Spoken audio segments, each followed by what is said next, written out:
doa terlebih dahulu. Baiklah kawan-kawan, sebelum kita mulai kegiatan ini, marilah kita berdoa mulai. Bismillahirrahmanirrahim. Pada hari ini sebelum kita masuk, kita angka lebih baiknya kita mengenang beliau terlebih dahulu dengan menyanyikan salah satu lagu wajib nasional. Bergembira semua.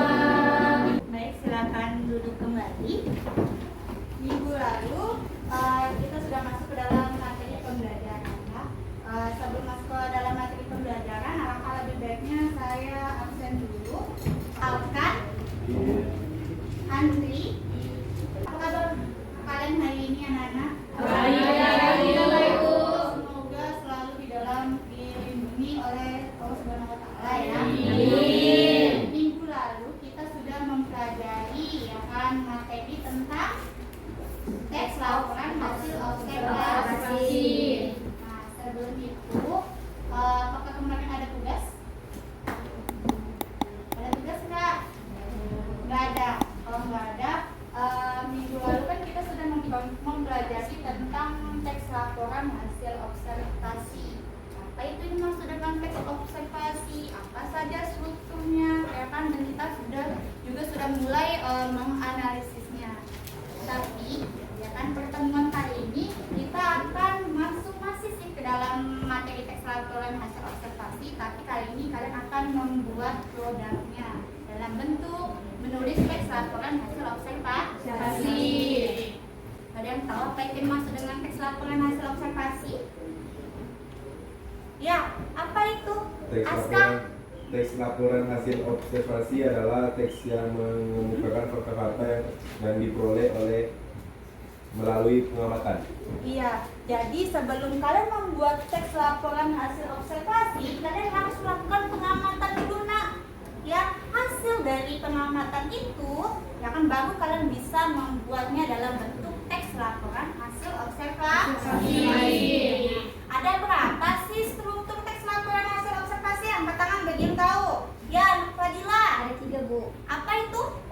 Pernyataan umum, deskripsi Ya. bagian, dan deskripsi manfaat. Ya, pernyataan umum. Nah, pernyataan umum ini biasanya yang kita sebut dengan ya, definisi umum. Nah, di dalam definisi umum ini nanti kalian akan membahas tentang asal usulnya, pengertiannya. Dari mana sih objek misalnya ya? Misalnya ini adalah manusia.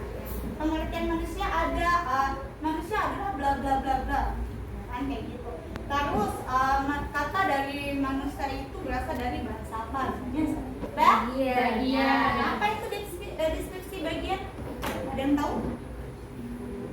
Ya, dinasti. Deskripsi bagian adalah suatu bagian yang menjelaskan detail atau keseluruhan mengenai objek atau bagian-bagiannya atau perincian bagian-bagian hal yang dilaporkan. Ya, pintar sekali ya. Jadi di dalam deskripsi bagian ini nanti kalian akan membahas tentang ciri-cirinya, jenisnya, bagian-bagian. Ya. Setelah itu masuk ke dalam deskripsi manfaat. Apa itu deskripsi manfaat? Ya, lupa. Bagian yang merupakan penutup dari teks laporan hasil observasi. Ya, di sini itu sudah mulai masuk ke dalam manfaat dari objek yang kalian teliti. Sebelum kita masuk ke dalam materi teks laporan, menulis teks laporan hasil observasi, ada beberapa hal yang nanti akan kita dapatkan. Namanya kita mempelajari sesuatu akan harus ada tujuan yang ini capai. Nah, tujuan yang pertama itu siswa mampu menulis teks observasi dengan memilih topik yang tepat. Nah, ini tujuan yang kita harus dapatkan pada pertemuan kali ini. Anak-anak semuanya kemarin ya kan saya sudah mengirimkan bahan atau LKPD di grup kelas kita. Ada yang sudah buka semuanya? Sudah. Kalian saya wajibkan untuk membawa handphone pada hari ini. Itu untuk kita mempermudahkan kita dalam proses pembelajaran. Ya, lanjut di sini ada link bahan sudah saya kirim beserta dengan LKPD-nya. Terus nanti kalian akan membuat produk. Produk itu nanti akan kalian kirim ke nomor WA saya. Ini ada gambar apa? Pak Ur? Pohon kelapa. Kamu suka pohon kelapa? Suka. Ya, suka. Ada yang tidak suka pohon kelapa? Buah kelapa di sini? Suka semua. Ya, semuanya suka. Terus apakah pohon kelapa ini bisa dijadikan objek untuk menulis teks laporan hasil observasi? Bisa. Kenapa dibilang bisa? Ya, karena ini bisa bermanfaat loh untuk kalian. Nah, sebelum kita masuk ke dalam menulis teks laporan hasil observasi, sampai sini ada yang ditanyakan? Ada. Yakin? Yakin ya? Kita lanjut. Nah, silakan kalian menonton teks laporan hasil observasi. Dilihat dengan Assalamualaikum warahmatullahi wabarakatuh. Selamat pagi anak-anak Bunda yang hebat. Bertemu kembali dengan Bunda Reni Agustina pada pelajaran Bahasa Indonesia. Masih membahas tes laporan hasil observasi. Kali ini kita akan praktik ya anak-anak. Kita akan belajar keterampilan bagaimana langkah-langkah menyusun teks laporan hasil observasi, penggunaan kata, frasa, dan lain-lain. Nah, baik. Jadi, ada yang mau ditanyakan? Paham? Nah, ini merupakan langkah-langkah menulis teks laporan hasil observasi. Jadi, yang pertama yang harus kalian lakukan itu adalah menentukan objek. Setelah kamu menentukan objek, baru mencari informasi berupa referensi. Nah, ini ada contoh bentuk teks laporan hasil observasi, tapi sudah dibuat sedemikian rupa bagusnya dalam bentuk video. Nanti akan kalian buat juga seperti ini. Nah, itu kan bisa menggunakan aplikasi Canva maupun aplikasi Capcut, TikTok dan lain-lainnya. Nah, yuk simak sama-sama contoh teks laporan hasil observasi yang dibuat dalam bentuk video. Ini nanti kan dibuat kayak gini.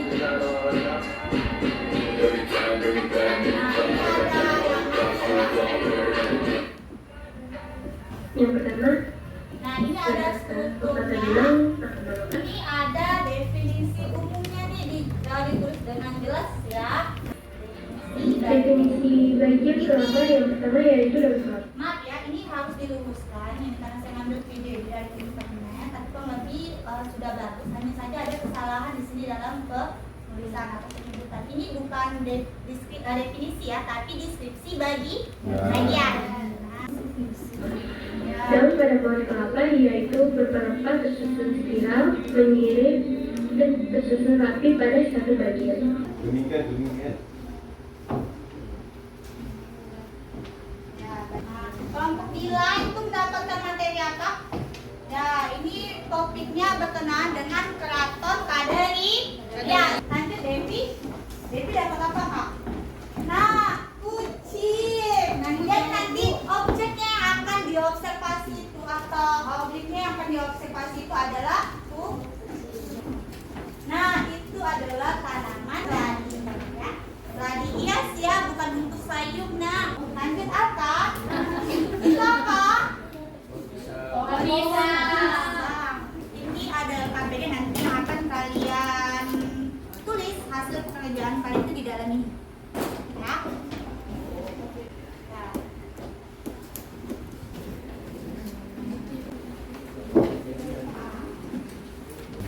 Dan kepada teman kalian berkenaan yang ada di LKPD, perlu kalian ketahui bahwa di dalam LKPD itu ada yang harus kalian tulis di sini. Sama kan persis kan yang ada di dalam LKPD kalian. Nah, perhatikan, tentukan topiknya. Jadi topik apa yang tadi sudah kalian dapatkan? Pokok pisang. Ya, ada pokok pisang, ada yang ladi hias, ada kucing, dan ada keraton Kadari. Silakan dikerjakan.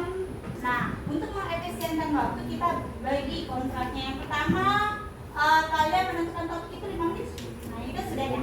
Nah, lanjutannya itu adalah menyusun informasi itu 10 menit. Jadi totalnya itu ada sekitar 45 menit untuk kalian mengerjakan. Nah, di sini Devi menentukan apa? Definisi umum misalnya kan, karena bagian. Oke, langsung tulis di sini. Baca dulu di internet nih, gunakan HP-nya. Nah, definisi umumnya itu apa? Deskripsi bagiannya itu apa? Nah, di sini siapa yang deskripsi bagian?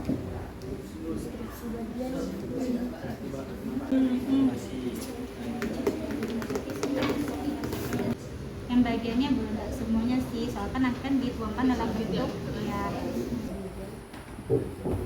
Nah, daftar dulu dong. Ingat ya, tulisan itu menjadi poin nilai juga untuk saya ya. Apalagi kalau besar kecilnya, tanda bacanya, paragrafnya koheren ya kan. Nah, itu lebih kelompok apa namanya? Pisang, Bu. Oh, nama kelompok. Ya, Nama kelompok Minions. Minion. Baik. Siapa di sini yang jadi moderator? Dinasti, bentar ya. Wahid. Pemapa materi? Nur Fadila. Yang ini anggota. Namanya Aji. Nah, silakan untuk mengefisienkan waktu saya langsung saja kepada moderator dari kelompok Minion. Ya, dan silakan untuk memaparkan hasil pekerjaan kalian. Silakan. Assalamualaikum warahmatullahi wabarakatuh. Waalaikumsalam warahmatullahi wabarakatuh. Baiklah, kami dari kelompok 2 ingin mempresentasikan hasil presentasi kami yang berjudul Pohon Pisang. Sebelum mulai presentasi kami ingin memperkenalkan diri kami masing-masing. Perkenalkan, nama saya Dinasti sebagai moderator. Saya Nurfadila sebagai pembawa materi. Saya Manila sebagai penulis. Saya Adi sebagai anggota. Baiklah, saya akan mulai presentasi kami. Nurfadila dipersilakan. Assalamualaikum warahmatullahi wabarakatuh. Waalaikumsalam. Oke, di sini saya akan mempresentasikan tentang pohon pisang yang sudah kami observasi dari kelompok kami. Ini ada struktur teks laporan hasil observasi. Itu ada 3, yaitu yang pertama definisi umum, deskripsi bagian, dan deskripsi manfaat. Nah, di bagian definisi umum, pohon pisang atau Musa paradiesca adalah tanaman berbentuk tanah raksasa dengan batang semu yang permukaannya terlihat bekas pelepah daun. Yang kedua ada bagian deskripsi bagian. Tinggi pohon ini dapat mencapai 3 meter. Pohon pisang, yang pertama ada daun pisang, yang kedua ada buah pisang, ada jantung atau bunga pisang, yang keempat ada batang pisang, dan yang terakhir itu ada akar pohon pisang. Pohon pisang mempunyai sistem perakaran serabut atau juga disebut akar limpah. Pisang memiliki bentuk yang bulat silindris dan berlapis-lapis. Selanjutnya itu daun. Daun pohon pisang ini cukup khas dan unik karena memiliki ukuran yang besar dan lebar. Yang selanjutnya adalah bunga. Pohon pisang juga menghasilkan bunga atau yang lebih dikenal dengan sebutan jantung pisang. Dan selanjutnya yaitu buah. Buah pisang tumbuh setelah bagian bunganya keluar. Bagian yang pertama kali tumbuh adalah bakal buah yang dikenal dengan sebutan sisir. Sekian dari presentasi kami. Saya kembalikan ke moderator. Apakah ada yang ingin bertanya? Saya Amel dari kelompok 1 ingin bertanya. Jantung pisang dikenal dengan istilah. Saya akan menjawab pertanyaan teman-teman tadi. Yang pertama, kelompok pertama dari Amel. Dengan pertanyaan, jantung pisang dikenal dengan istilah. Jantung pisang dikenal dengan istilah buah pisang karena buah pisang mirip seperti jantung manusia. Paham, Amel? Paham. Baik, terima kasih atas jawabannya. Lanjut kesimpulan. Saya akan memberikan kesimpulan dari materi yang telah kami sampaikan, yaitu adalah pohon pisang merupakan tanaman dimotil, memiliki akar serabut, batangnya dapat dijadikan pakan ternak, daunnya juga dapat dijadikan bahan untuk membungkus makanan. Dan dari kesimpulan saya, terima kasih. Sekian dari kelompok kami.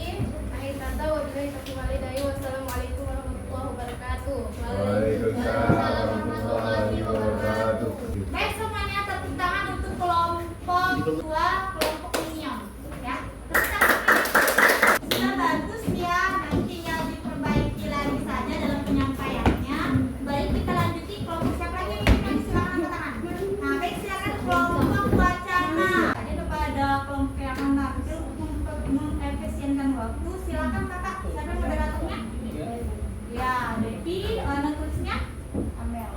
Amel, terus kamu Kak pemaparan materi. Nah, baik silakan saya langsung kepada moderatornya ya. Assalamualaikum warahmatullahi wabarakatuh. Waalaikumsalam warahmatullahi wabarakatuh. Sebelumnya saya mengucapkan terima kasih kepada Bu Lia sebagai guru bahasa Indonesia, dan saya mengucapkan terima kasih kepada teman-teman semua yang telah hadir pada hari ini. Saya sebagai Devi Sela Pratiwi sebagai moderator presentasi kali ini, dan sebelah saya ada Amelia Putri sebagai penulis. Di sebelah saya ada Kana sebagai pemaparan materi. Baiklah, kita akan menyimak penyampaian materi pertama yang disampaikan oleh Kana yang di bagian definisi umum. Saya persilahkan kepada Kana.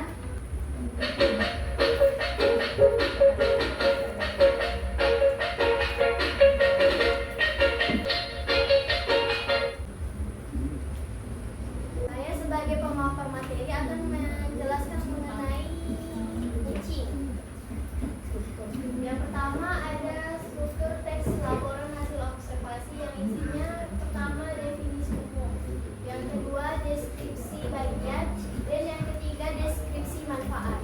Sini ada kucing adalah hewan populer yang berasal dari kelas mamalia, jenis karnivora, binatang pemakan daging dari keluarga Felidae yang sudah dijinakkan selama ribuan tahun. Deskripsi bagian.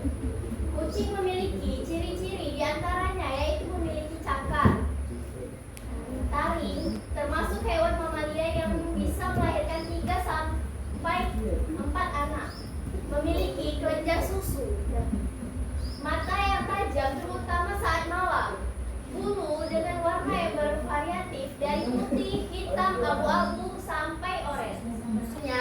Ini adalah jenis-jenis kucing yang berdasarkan ras. Lanjut deskripsi manfaat. Sekian dari saya, terima kasih. Terima kasih kepada Kana yang telah memaparkan materi pada hari ini. Baiklah, saya akan membuka sesi pertanyaan 2 soal. Silakan teman-teman yang mau bertanya. Soalnya Apa perbedaan kucing Persia dan kucing Anggora? terima kasih atas pertanyaannya Rizky. Baiklah, saya akan menjawab pertanyaan dari Rizky. Anggora ramping dan halus dengan bulu-bulu ekor yang panjang. Sementara kucing Persia terlihat lebih gemuk daripada kucing Anggora. Kucing Persia juga lebih pendek dan gempal. Baiklah, sekian dari saya kembalikan pada moderator. Dapat memperluas wawasan dan beragam jenis-jenis kucing. Dengan memelihara kucing dapat membantu menghilangkan stres. Baiklah, terima kasih atas perhatiannya teman-teman. Sampai jumpa di presentasi selanjutnya. Sekian dari kami, wabillahi taufiq wal hidayah. Wassalamualaikum warahmatullahi wabarakatuh. Waalaikumsalam warahmatullahi wabarakatuh. Baik semuanya, tepuk tangan dulu. Nah, baik kita lanjuti ke kelompok yang selanjutnya. Ini kelompok apa? Home sharing space. Harus saya pemilik moderator dan kamu Bang sebagai Saya persilakan pemapar materi untuk mempresentasikan hasil kerja kelompok kami.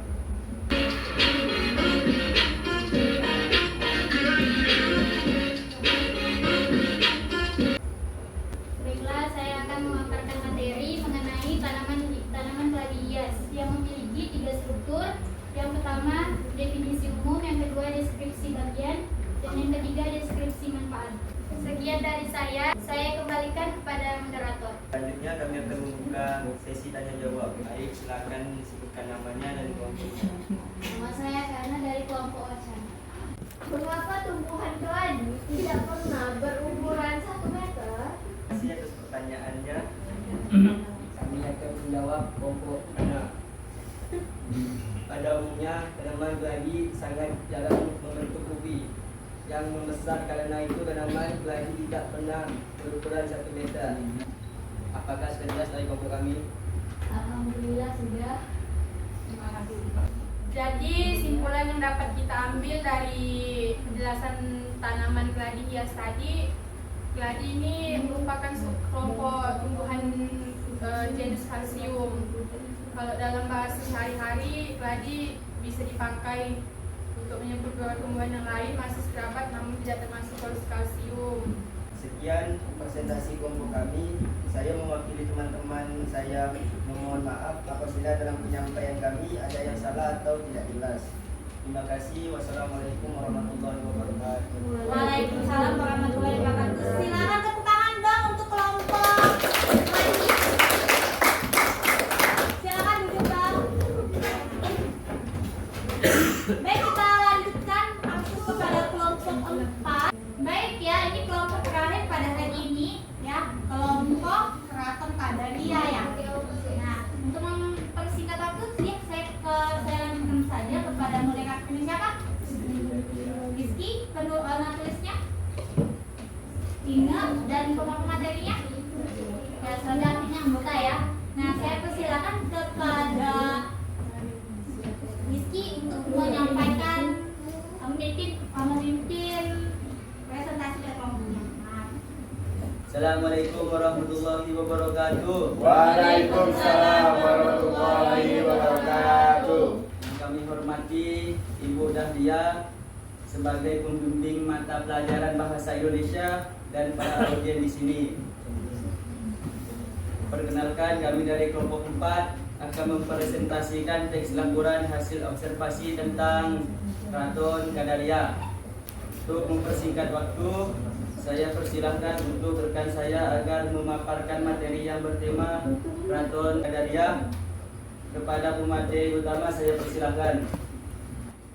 I got so much money must be going on right now.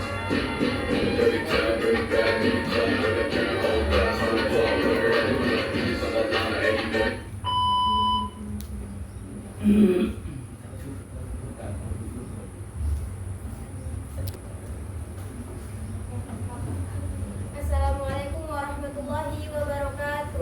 Waalaikumsalam warahmatullahi wabarakatuh. Di sini saya akan memaparkan materi yang bertema Keraton Kadaria. Di sini ada struktur teks laporan hasil observasi. Yang pertama, definisi umum. Yang kedua, deskripsi bagian. Yang ketiga, deskripsi manfaat.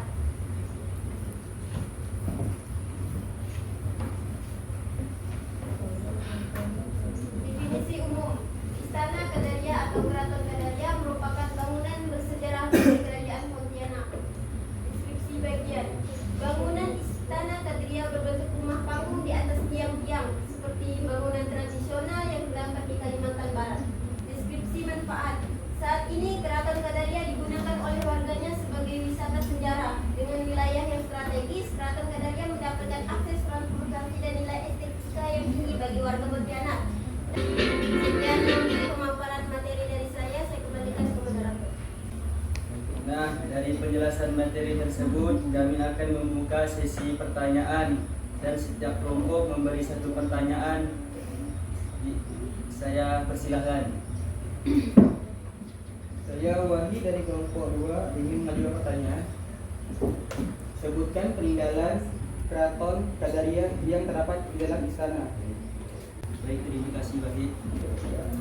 Baiklah, saya akan menjawab pertanyaan dari Wahid kelompok 2. Yang masih tersimpan atau masih terjaga adalah kursi singgasana raja, keris, pusaka, tombak pengobatan, pedang, cermin seribu, dan yang terakhir baju kesultanan. Soalannya adalah Keraton Kadaria merupakan objek wisata terbuka untuk umum. Presentasi kami pada hari ini, saya mewakili kelompok 4. Apabila ada kesalahan atau kekurangan, mohon dimaafkan. Dan akhiri, billahi taufiq wal hidayah. Wassalamualaikum warahmatullahi wabarakatuh. Waalaikumsalam warahmatullahi wabarakatuh. Baik, beri aplaus dong untuk kelompok yang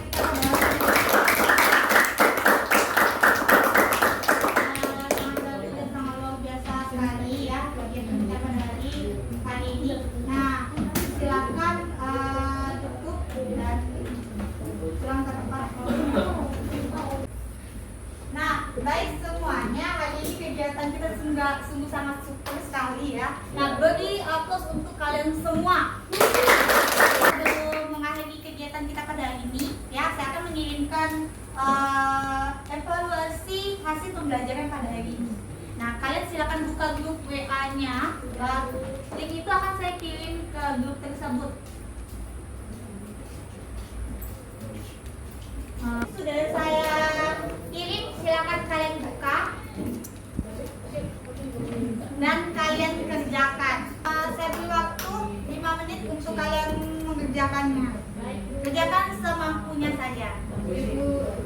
Sudah? Sudah selesai semuanya? Saya cek ya, anak 13 ada yang belum mengirim ini? Siapa yang belum mengirim? 14. Kami udah, Bu. Nah, baik ya. Jadi ini semuanya terekam ke saya. Nanti nilainya akan saya kirim di grup pembelajaran kita. Ya, untuk mengakhiri pelajaran pada hari ini, alangkah lebih baiknya kita menyimpulkan. Saya minta 2 orang ya untuk menyimpulkan hasil dari pembelajaran kita pada hari ini. Silakan, siapa yang mau menyimpulkan angkat tangan? Ya, silakan Bu Faida.